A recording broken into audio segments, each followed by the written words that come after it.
राहुल एक आम आदमी था, लेकिन उसके भीतर अजीबोगरीब घटनाओं का डर हमेशा बसा हुआ था। उसने कभी भूत प्रेत की कहानियों पर यकीन नहीं किया था, परंतु उस रात जो हुआ उसने राहुल की जिंदगी बदल दी। वह अपने दोस्तों के साथ एक सुनसान इलाके में कैंपेनिंग के लिए गया था। ये इलाका घने जंगलों के बीच था, जहाँ चारों ओर बस अंधेरा ही अंधेरा था। दिन ढलते ही राहुल को एक अजीब सी बेचैनी महसूस होने लगी। उसने अपने दोस्तों को यह बात बताई, लेकिन दोस्तों ने उसे हंसी में उड़ा दिया। तुझे डर लग रहा है? ये तो बस रात का सन्नाटा है। रात गहरा गई थी और धीरे धीरे ठंडी हवा का झोंका आने लगा। राहुल अपने टेंट में सोने की कोशिश ही कर रहा था, लेकिन उसकी आंखें बार बार अजीब आवटों से खुल जा रही थी। बाहर कुछ हरकतें सुनाई दे रही थी, जैसे मानो कोई पेड़ों के बीच से गुजर रहा हो। उसके दिल की धड़कनें तेज हो गई थी। उसने अपने दोस्तों को उठाने के बारे में सोचा। जब उसने टेंट के बाहर झांका तो बाहर सन्नाटा छाया होता और बाकी टेंट अजीबो गरीब तरीके से गायब हो चुके थे। वो डर करके तुरंत अपने टेंट के अंदर घुस गया और चुपचाप से वो बैठ गया।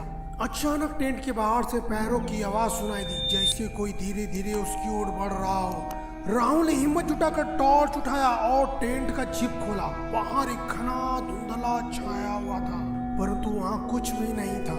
वहाँ एक ठंडी सांस उसकी गर्दन के पीछे से गुजरा। राहुल घबरा कर पलटा, लेकिन वहाँ कोई नहीं था। उसका पूरा शरीर कांपने लगा।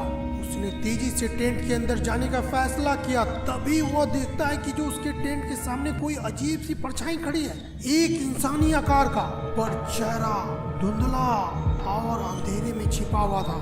वो परछाई धीरे धीरे राहुल के करीब आने लगी। राहुल का शरीर जैसे जड़ हो गया हो। उसकी आवाज गले से उतर ही नहीं रही थी। उसकी सांसें थमने लगी और वो बेहोशी से गिर पड़ा। अगली सुबह राहुल का कोई पता नहीं था।